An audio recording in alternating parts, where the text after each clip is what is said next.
할렐루야. 예, 성도들 오랜만에 만나죠. 예, 3일 만에 만나니까. 예, 참 요즘처럼 이 기회가 평등하고 과정이 공정하고 결과는 정의로울 것이다. 우리 문재인 대통령께서 취임식 때 아주 멋진 말을 했을 때 가슴이 뛰었었어요. 근데 요즘 법무부 장관 후보 조국으로 인해서 이 나라 조국은 조국밖에 없는가, 이런 마음이 드는데 뭐 결과야 청문회 통해서 또 법정에서 판가름 나야 할 것이지만은 온통 뉴스가 그분에 대해서 나타나니까 좀 어때요, 여러분? 마음이 어떠신지요? 처음에는 좋았는데 너무 그러니까 이 나라가 누구 것인가, 국민의 것인가, 그 사람 것인가 할 정도로 마음이 좀 그래요. 근데 하나님께서는 늘 성경을 통해서 이 평등과 공정, 정의 이것을 말씀하셨어요. 근데 이 세상 지도자들이 부르짖는 이 평등, 공정, 정의와 하나님께서 말씀하시는 평등, 공정, 정의는 달라요. 어떻게 다르냐? 세상에서는 한 가지를 꼭 빼요. 이걸 말하지 않아요. 그게 뭐냐? 사랑이에요.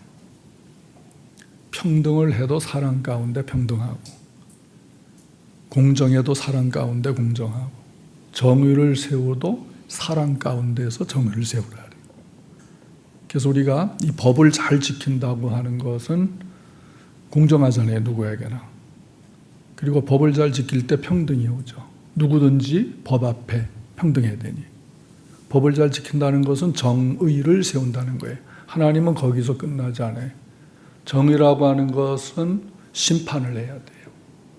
근데 하나님은 진노 중에서라도 긍휼을 베푸셔요. 그래서 하나님 율법의 완성은 뭐라 그래요? 사랑이라고 그러는 거예요. 하나님이 예수님 통해서 이 십자가 저주의 심판을 받게 하신 것은 누구를 사랑하기 때문에? 우리를 사랑하기 때문에. 심판받아야 될 죄인을 사랑하기 때문에 예수님께서 사랑의 십자가를 지신 거예요. 그래서 예수님의 십자가는 하나님의 정의, 공의, 하나님의 정의와 사랑을 동시에 만족시킨 거예요. 그러니까 우리는 평등해야 합니다. 공정해야 됩니다. 정의로워야 됩니다. 근데 그게 뭐와 함께 가야 된다고요? 사랑이 꼭 함께 가야 돼요. 누가 남을 비판을 해도 사랑으로 비판을 해줘야 돼요. 인간관계를 사랑으로 해야 돼요. 그러면 이 사랑이, 이 평등이나 공정이나 정의나 이 사랑이 가장 실천돼야 될 곳이 어디서부터냐? 우리 성도님들 어디서부터 실천돼야 되겠어요? 그래요, 가정에서부터 실천돼야 돼요. 그래서 가화 뭐라 했어요? 만사성. 이거는 유교에서 말한 거잖아요. 유교도 모든 종교가 건전한 종교라면 가정을 소중히 여기지 않습니까? 그래서 가정이 평화로워야 만사가 형통하다. 그래서 가와 만사성 한 다음에 치국 뭐하라 그랬어요? 평천하라, 나라를 다스려라. 자기 가정을 다스리지 못하면 평화롭게 하지 못할. 그러니까 가정에서 평등과 이 정의가 공정이 이루어지지 않으면, 사랑이 이루어지지 않으면 그런 사람은 지도자가 될 자격이 없다. 이걸 말씀하고 있는 것이에요. 15절 보시면 어떤 사람이 두 아내를 두었는데 하나는 사랑을 받고 하나는 미움을 받아. 참 비극적이잖아요. 굉장히 비극적이잖아요. 그 사랑을 받는 자와 미움을 받는 자가 둘 다 아들을 낳았다 하자. 그 미움을 받는 자의 아들이 장자이며, 사랑받는 아내가 더 빨리 아들을 낳았으면 얼마나 좋아. 근데 미워하는 여자에게서 아들이 먼저 나왔어. 미워해도 잠자리는 같이 했나 봐요. 그래서 아들을 낳았어요. 율법에 의하면 먼저 난 자식이 장남이 된단 말이에요. 그러니까 여기서는 동일한 우리 첩 개념이 아니에요. 여기서는 첩 개념이 아니에요. 예, 첩 개념, 서자 같은 그런 개념이 아니고 그냥 아내로 삼은 거예요. 그러니까 야곱이 4명의 아내를 그렇게 그냥 아내로 삼은 것입니다. 근데 여기서 그 사람이 아내를 2명 이상 두는 것은 하나님의 뜻일까요? 아닐까요? 예, 절대적으로 아니에요. 언뜻 떠오르는 것이 전에 어느 장로님이 노예에서 장로고시 보고 면접을 하는데 그분에게 첩이 있었어요. 예, 장로님. 그게 들통이 났어요. 그래서 면접하는 목사님들이 아니 장로님이 어찌 아내를 둘 있을 수가 있겠습니까? 했더니 그분이 대답하기를 아브라함도 둘이고 야곱도 4명인데 뭐 어떻습니까? 예. 붙었겠어요? 떨어졌겠어요? 예, 떨어져야죠. 어디 성경을 그렇게 적용을 하는지, 왜 또 그런 성경은 또 기억하고 있는지. 창세기 2장 24절에 이러므로 남자가 부모를 떠나 그 아내와 합하여, 단수예요. 그 아내와 합하여 한 몸을 이룰지로다. 그러니까 일부 몇 처예요? 일부 다처가 아니고 일부 일처예요.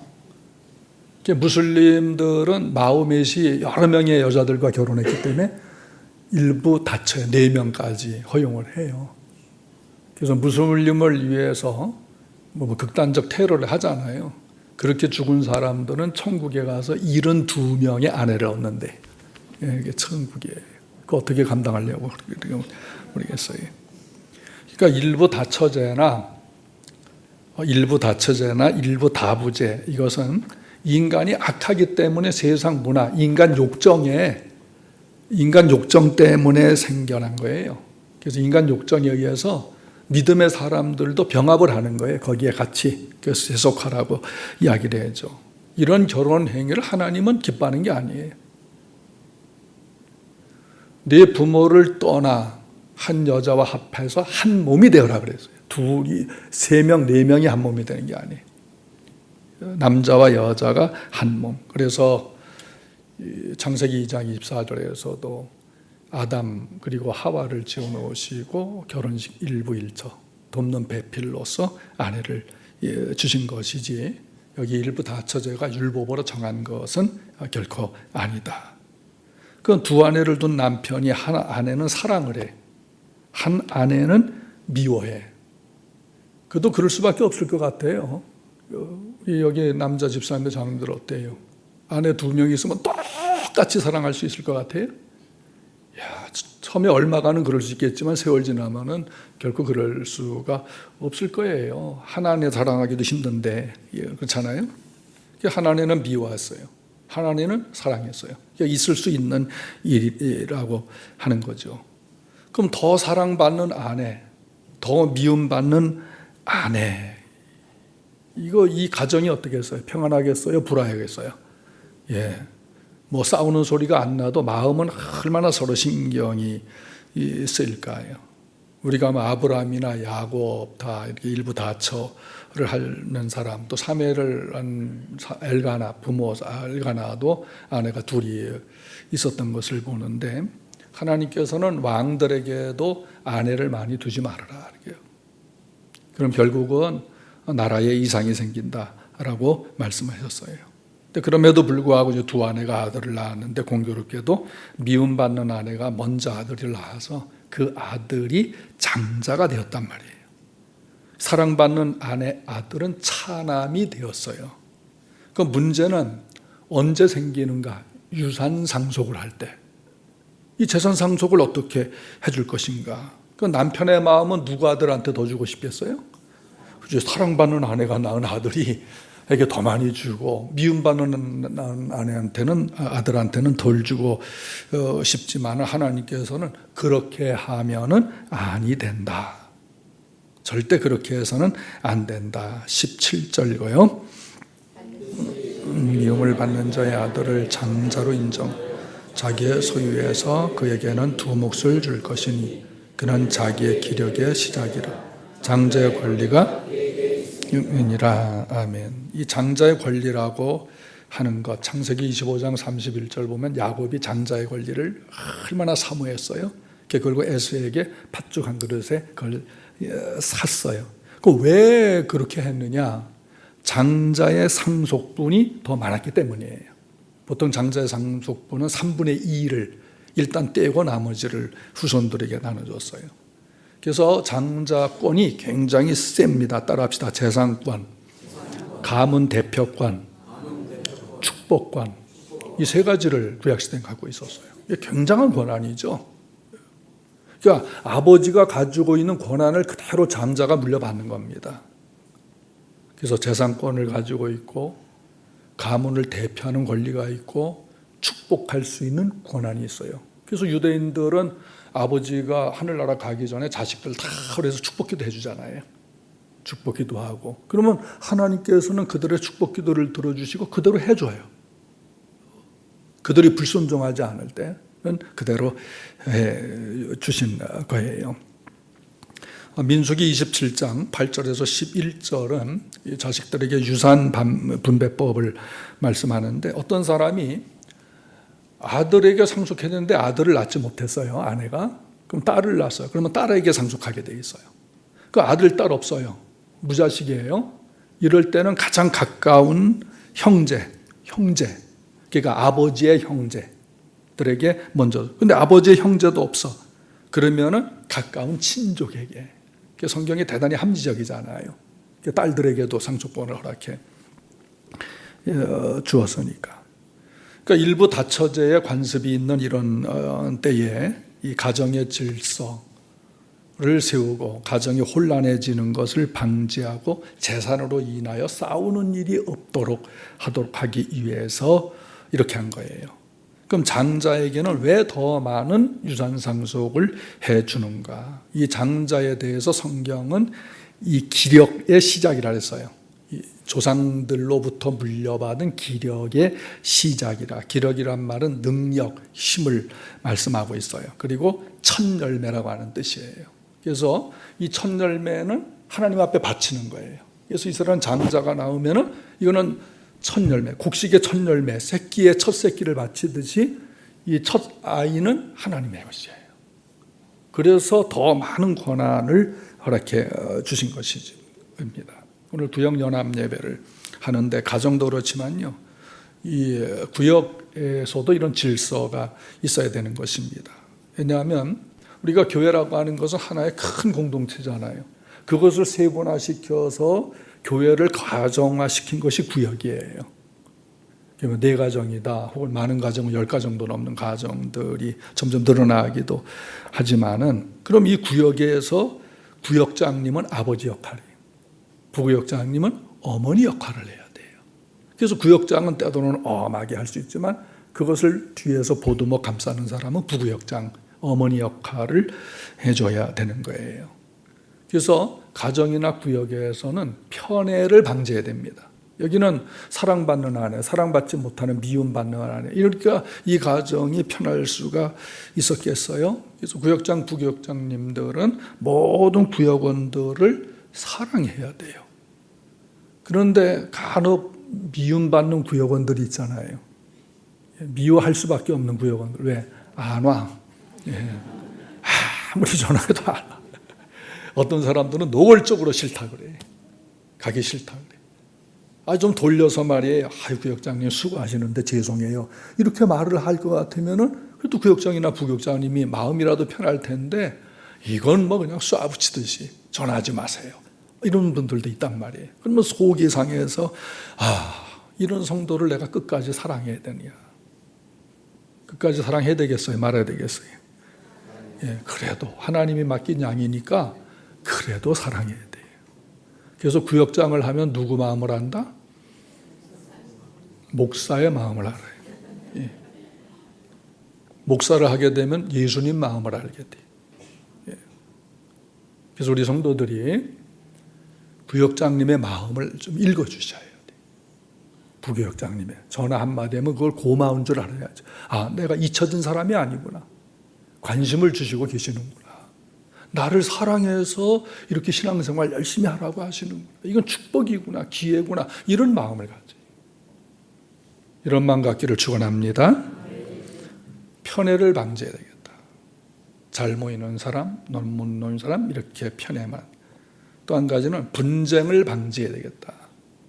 우리가 교인들이라도 서로 다툼과 시비가 있을 수 있지 않겠어요? 특별히 이 구역 성도들끼리 다툴 수가 있어요.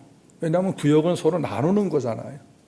그래서 말씀을 적용하다가 나누다 보면은 과거에 저 좋지 않은 생활까지도 다 술술 털어지게 될 때가 있단 말이에요. 그럼 그걸 듣는 분들은 비밀로 해줘야 되는데 다른 데 가서 그 성도가 이랬대 하고 세상에 가장 무서운 통신이 무슨 거라 그랬어요? 그랬대 통신. 그랬다 했잖아요. 그랬대. 겉보기는 괜찮은 사람 같은데 보통 사람 아니야. 이런 식으로 해서 분쟁이, 그 소리가 들리잖아요. 그 분쟁이 일어나잖아요. 또 구역 성도들끼리 돈 문제, 물질 문제, 또는 보증 문제, 이런 문제들 때문에 분쟁이 발생할 수 있어요. 그러다가 서로 시험이 들어요. 그래서 구역에서 모일 때에 이런 분쟁이 생기지 아니하도록 하셔야 돼요. 또 한 가지는 무질서가 방지되어져야 합니다. 질서가 있어야 돼요. 구역장님은 나이가 어리거나 혹은 경제적으로 나보다 국립하거나 학벌이 없거나 할지라도 구역장은 구역장이에요. 부구역장은 부구역장 말이에요. 그래서 우리 구역원들은 구역장과 부구역장을 존중하셔야 돼요. 그래서 그분들의 수고를 감사하고 알아주셔야 돼요. 그런 구역원들 되시길 바랍니다. 우리가 장자권이라고 하는 것은 하나님으로부터 받은 것이에요. 그래서 스스로 이 장자권을 경홀히 여겨서 포기하거나 죄를 지어서 상실한 상태를 제외하고는 질서대로 해야 돼요. 에서가 장자권 포기한 결과가 얼마나 후손들에게 무서운 영향을 끼쳤습니까? 팔레스타인에 가면은 에서 족속이 살던 그 산악 지역 에돔이 있어요. 큰 바위만 있고 얼마나 황폐한 곳인지 몰라요. 그 후손들이 어떻게 되었습니까? 야곱의 후손과 에돔의 후손이 완전히 갈라져서 사는 것을 보게 됩니다. 그래서 우리 사랑하는 성도들 구역 예배 하시면서 구역장, 부구역장님들은 모든 성도들을 편애 없이 사랑하시고 구역 성도들끼리 다툼과 시험 들지 않고 질서가 있게 우리 구역 지도자들은 하나님께서 세우셨구나. 이런 존중감을 가지고 구역에 은혜가 있기를 바랍니다. 18절에서 21절은 패역한 아들에 관해서 말씀하고 있어요.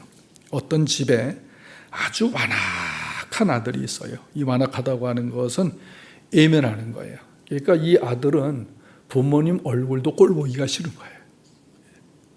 물론 사춘기 시절에 잠깐은 그럴 수가 있어요. 그런데 아주 부모를 싫어해 완악해 다루기 힘든 아들, 아주 타락하고, 또 완악이란 말은 반역자라는 뜻이에요. 부모가 말하는 대로 100% 반대하는 거예요. 이건 뭐라 그래 이런 사람들. 뭘 닮았다? 청개구리 닮았다. 참 청개구리는 얼마나 억울한지 몰라요. 청개구리 닮았다. 이게 완악하고 패역해. 원래 패역하다는 말은 맛이 쓰다 그러는 거예요. 이 아들놈은 부모가 말하면은 쓰게 돌아왔어. 부모 마음을 아주 쓰게 만들어. 비통하게 경거망동해 대항을 하고 불순종한 이런 아들이 있어. 구체적으로 어떤 아들인지 18절을 읽습니다. 사람에게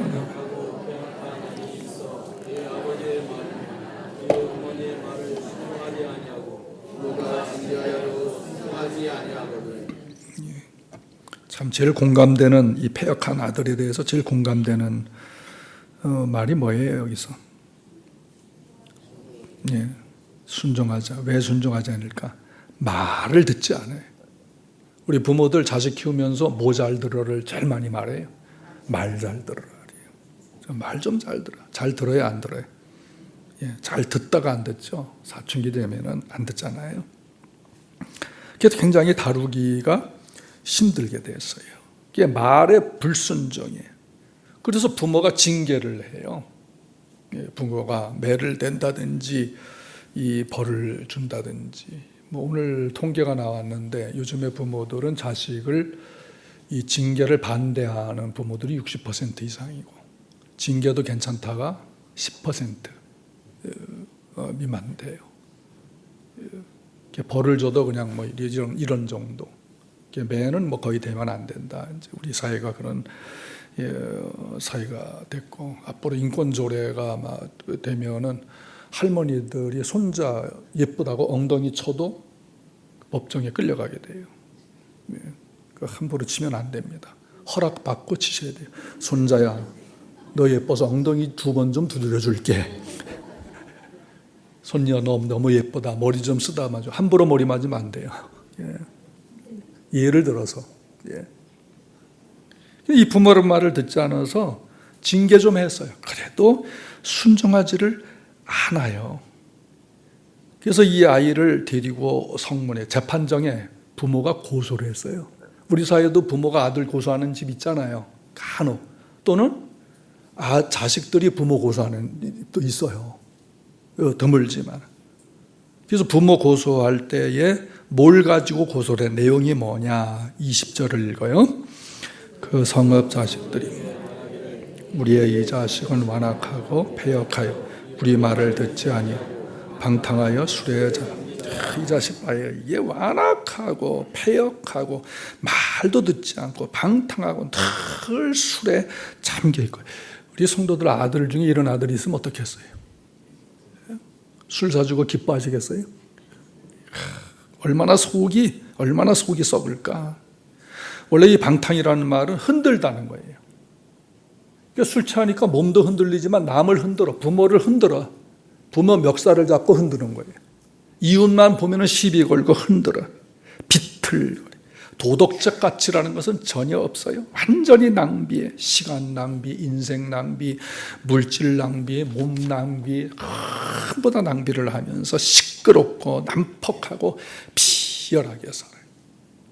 그래서 이게 술에 잠긴 자라. 이 말을 순수 우리말로 뭐라 그러죠? 술 뭐라 그래? 술고래. 그랬어요? 술고래. 저 사람은 술고래야. 술고래. 저는 우리 형님이 술고래였기 때문에 너무나 잘 알아요. 그 술고래. 항상 취해요. 술만 안 취하면 양이에요. 술 취하면 얼마나 난폭해 눈알이 변하는지. 완전히 변했어요. 오늘 이런 자식들이 있겠어요? 없겠어요? 있어요. 분명히 어디선가. 지금도 술에 잠긴 포악한 이런 자식이. 그래서 폐로 나가대. 오늘날 나이 연세 높으신 부모님, 늙으신 부모님에게 기대어 사는 자녀들이 늘어난다. 우리나라 독거노인, 혼자 사는 노인들이 150만 명입니다. 해마다 거의 6만 명씩 늘어나요. 혼자 사는 어르신들이. 자식이 없어서 혼자 사는 게 아니에요. 물론 뭐 대가족 시대가 아니니까 또 부모 혼자 살아도 편안하니까 그렇게 살 수가 있는데 오늘 150만 명의 독거노인들 중에서 40만 명이 극빈곤층입니다.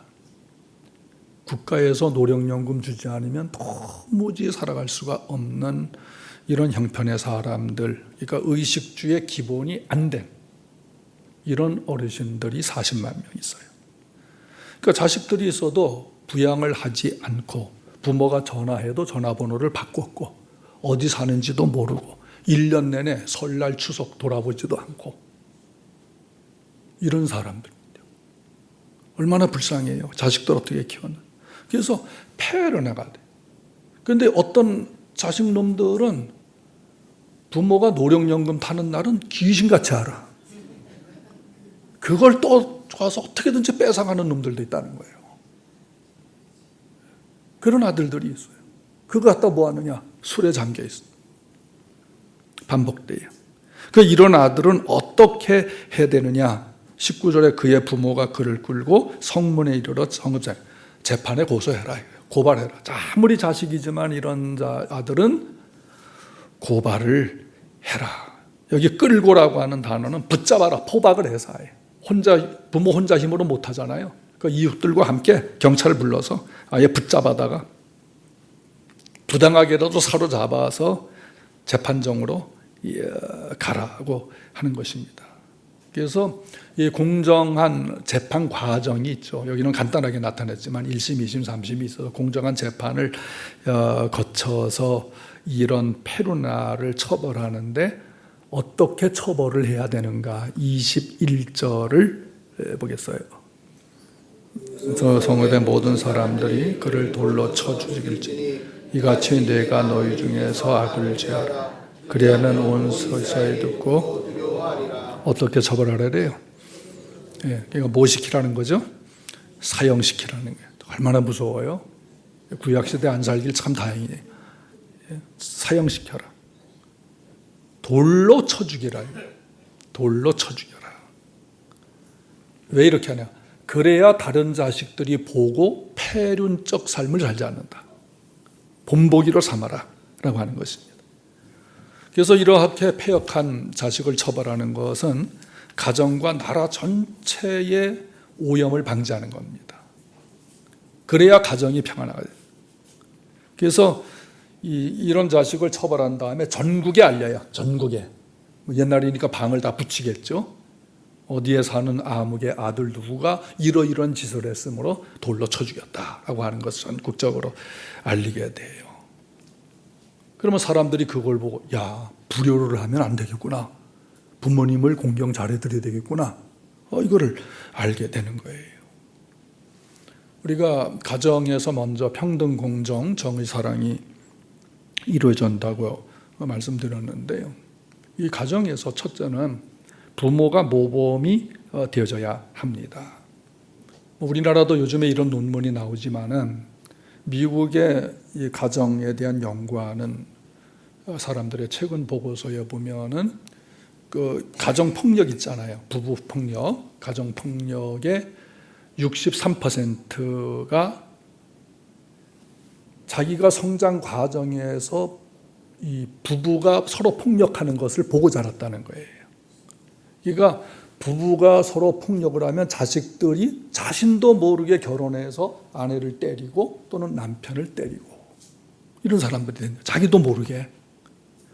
나는 우리 아빠 같은 사람하고 결혼 안 해. 우리 엄마 같은 사람하고 결혼 안 해. 왜? 싸우는 걸 너무 보니까.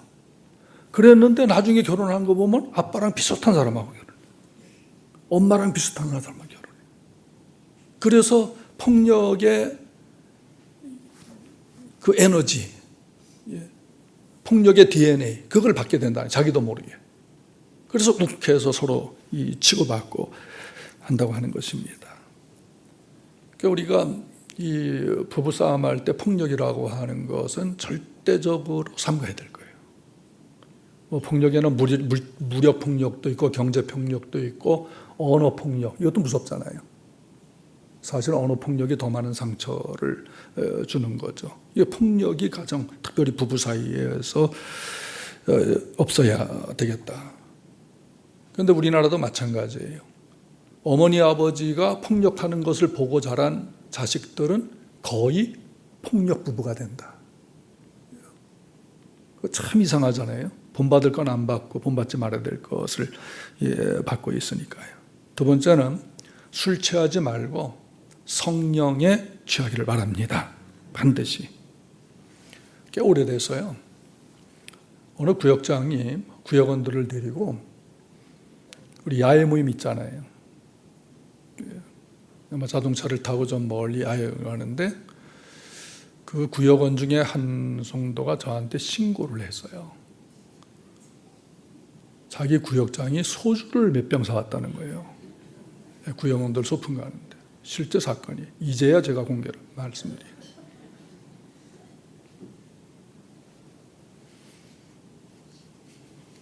또 고귀한 또 구역장님께서 따라주는 술이니까 아마 구역원들 몇 잔 먹고 보니까 이건 아닌데 그랬나 봐요. 그래서 양심에 너무 꺼려가지고 목사님한테 말씀을 드립니다. 그래서 제가 그 구역장 불렀죠. 사실이냐, 사실을. 술을 끊으시라. 기도하면서 끊으시라. 하시는 말씀이 술 먹으면 구원 못 받습니까? 제가 언제 그렇게 가르쳤어요? 제가 30년 앞에 여러분 앞에 설교하고 제자 훈련하고 양육하고 하면서 술 마시면 구원 받는다 그래서 못 받는다 그랬어요. 예수 믿으면 구원 받지 술하고 상관없어요, 구원이. 그런데 덕이에요, 덕. 거룩한 삶을 살기 위해서. 결론적으로 그분은 떠났는데요. 그렇게 하시면 안 돼요. 구역장은 구역의 아비와 같아서 본이 돼야 되는 거예요. 거룩의 본. 완벽한 사람이 목사 되고 완벽한 사람이 교회 일꾼 되는 게 아니에요. 참 더 부족함 많고 연약함이 많고 실수도 많지만은 우리 같은 사람 하나님이 세웠으니까 쓰임 받는 거지. 하나님 놔주시면 우리 아무것도 아닌 것이잖아요. 오히려 권면하고 책망하면요, 아, 내가 잘못했구나, 이래서는 안 됐구나, 감사하게 받아들여야죠. 맞받아치면은 그 영혼 어떻게 되어지겠어요? 에베소 5장 18절에 술 취하지 말라. 이는 방탕한 것이다. 술에는 반드시 방탕이 들어 있습니다. 방탕할 수밖에 없는 거예요. 이는 방탕한 것이. 오직 성령의 충만을 받으라. 오직 성령 충만 받읍시다. 술 마시면요, 저도 예수를 믿고 한 1년 동안 술 마셔본 사람이기 때문에 술 맛을 알아요. 술 취하면 얼마나 기분 좋은가 알아요. 성령이 아니고서는 끊을 수 없는 것. 그렇다고 술 마시는 분은 아이 성령이 아직 못 끊게 해주셔서 이렇게 핑계대면서 더 마시죠. 우리가 그리스도인들이 뭐 재미가 있겠어요? 그러니까 예수 믿는 재미로 사세요. 예. 말씀 듣는 재미, 말씀이 맛있는, 말씀의 은혜 받는 재미, 성령 안에서 사는 재미, 남보다 더 거룩하게 사는 거, 이 즐거운 겁니다. 우리가 그렇게 살아야 되죠. 사도행전 2장 13절에 오순절에 성령 강림 임했을 때에 그걸 알지 못한 사람들이 야, 저 사람들이 무슨 술에 취했다 그랬어요? 새 술에 취했나 보다. 이 새 술이라고 하는 단어 헬라어는 달콤하다라고 하는 뜻이에요. 그 술, 포도주 마시면 달콤하잖아요. 제가 치과를 갔더니 치과 선생님이 저희 부부한테 아주 비싼 포도주 한 병을 선물해 주셨어요. 진짜 좋은 포도주예요. 제가 보니 술 마시게 생겼는지 하여튼 그래서 목사님, 이가 좀 그러면은 이 포도주를 디모데도 위가 안 좋을 때는 포도주로 이렇게 마셔서 위를 달랬으니 이거를 마시는데 성도들한테는 알리지 말고 몰래 마시세요. 왜냐하면 성도들한테 알리면 시험 들 수도 있으니까. 아, 우리 목사님 포도주 마시는데 우리 오늘부터 포도주 사다 마. 이런 정도가 꼭 있다는 거예요. 예, 자기 교회도 있대요. 그래서 집에 와서 어떤 병도 멋있고 어떤 마개도 벌써 코르코르 이렇게 해서 벌써 냄새를 탁 맡는데 이 향기 얼마나 톡 쏘는지. 제가 40년 전에 마셨던 소주보다 더 세게 탁 들어오는. 근데 알코올 농도는 13%예요. 원래 달콤한 포도주는 7% 미만이어야 돼요. 13%면 안 마시던 분에게 엄청 해야죠. 아유, 아내도 저도 냄새 막, 이건 도무지 못 마시겠다. 예. 그럼 지금 여러분 질문이 있어요, 저한테. 그거 어디다 두셨어요? 여보, 아직 우리 가지고 있어요, 이거? 누구 가지려면 어느 장로님 드릴까요? 정말로 저희 부부만 마시겠더라고요. 간혹 해외 선교 갈 때나 이럴 때 목사님들 중에나 장로님들 마시는 분들이 있어요. 예. 포도주 이렇게 하지. 그게 죄냐 아니냐 그런 걸 떠나서 우리가 예수 믿는 분들은 뭐에 취해 살아라? 예, 성령에 취해 살아야 돼요. 술 가지고 기분 내려고 하지 말고 성령을 받아서 말씀의 맛을 알고 야 이렇게 사는 것이 이게 정말 은혜구나. 여러분 자녀들이요 대학생들 가끔 저한테 신고하는 애들이 있어요. 우리 아빠는 집사인데도 술 얼마나 좋아해요. 얘기는 야 아빠가 사회생활 하는데 얼마나 힘들면은 집사가 돼서 오죽하면 술 마시겠냐. 아빠 성령에 취해서 끊도록 기도해 드려라.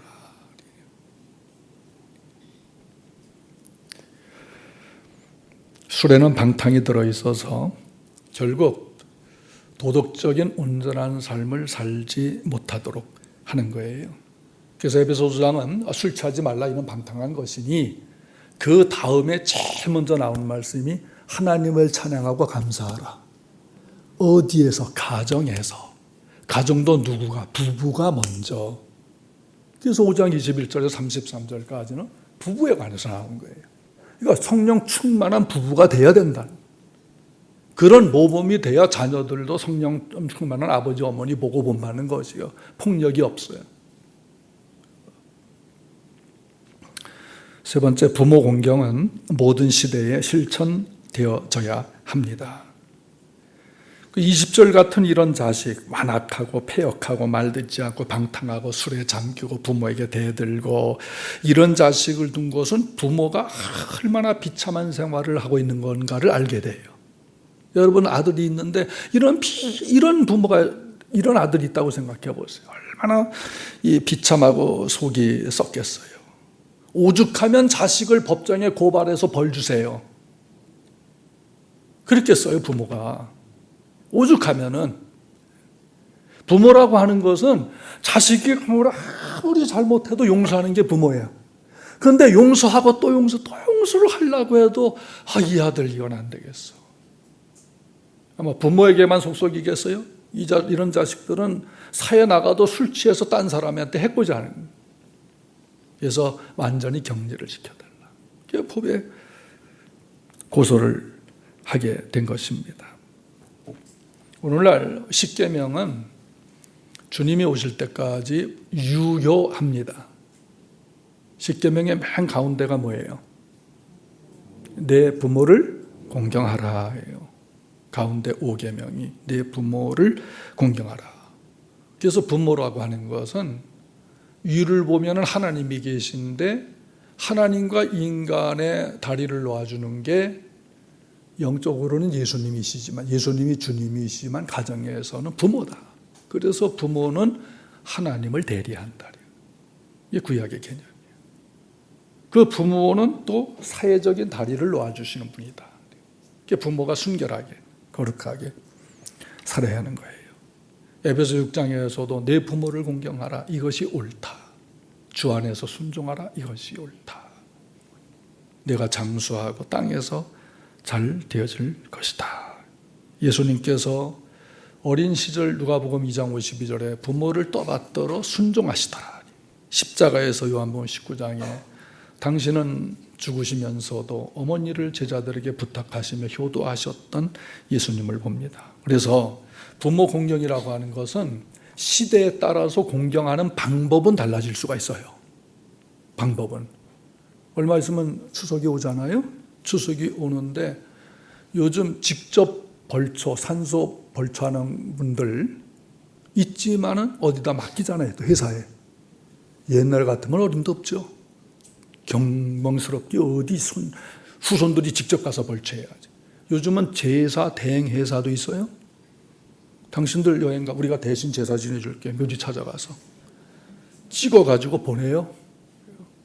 제사 음식 파는 데 있잖아요. 그러니까 효도하는 방법이 달라졌단 말이죠. 살아있는 부모에게도 마찬가지예요. 그러나 효도의 근본은 절대로 변할 수가 없다. 부모 효도는 사회가 복을 받고 평안을 받도록 하기 위함이다. 그래서 악이 창궐해지는 사회에는 부모 공경부터 없어져요. 효가 없어지는 사회는 악이 점점 창궐해지게 되어지는 것입니다. 그런데요, 이 부모를 공경하는 것이 부부 싸움의 원인이 되어서는 안 된다. 부모 공경이 부부 싸움의 원인이 되어서는 안 된다. 대개 남편들은 자기 엄마만 알아. 대개 마마보이로 큰 아이들일수록 자기 어머니만 최고예요. 아내하고 의논도 하지 않고 자기 어머니한테만 잘한다. 남편은요, 장인 장모님을 먼저 잘 섬겨야 돼. 그것을 본 아내는 시부모를 잘 섬기게 되어져 있어요. 아내는 시부모가 아니라 친정 부모가 아니라 시부모를 먼저 잘 섬기려고 해요. 이게 이 크로스 섬김이 되면은 이 부부가 화목한 거예요.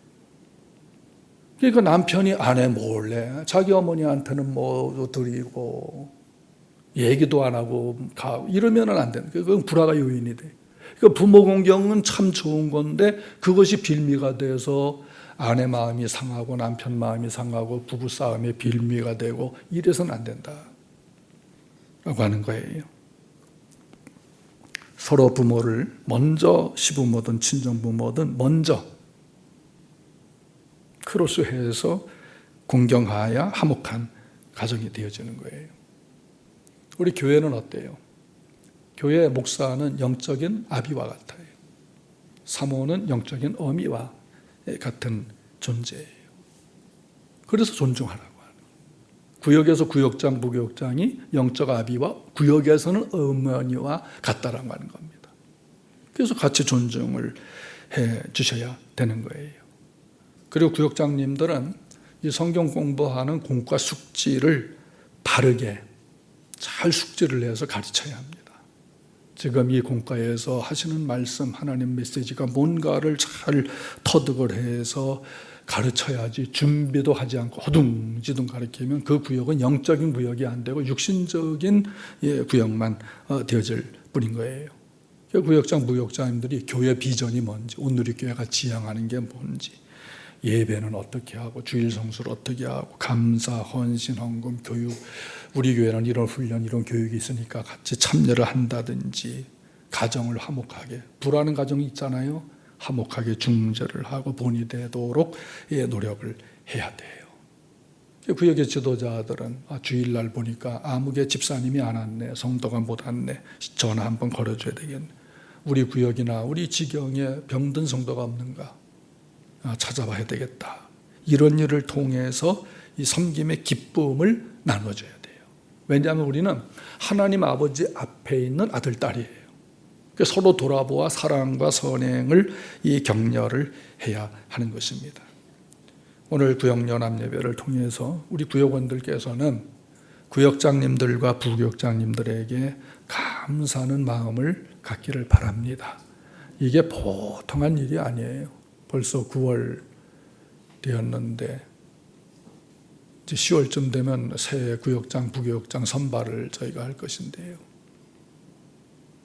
저렇게 어려운 구역장, 부구역장을 어떻게 하나 근심하지 마시고 순종하다 보면은 주님 마음 닮게 되고 목사의 마음 알게 되고 또 구역 지도자로서의 지도력, 리더십이 증강되어지고 그리고 구역원들이 잘 모여주시길 바라요.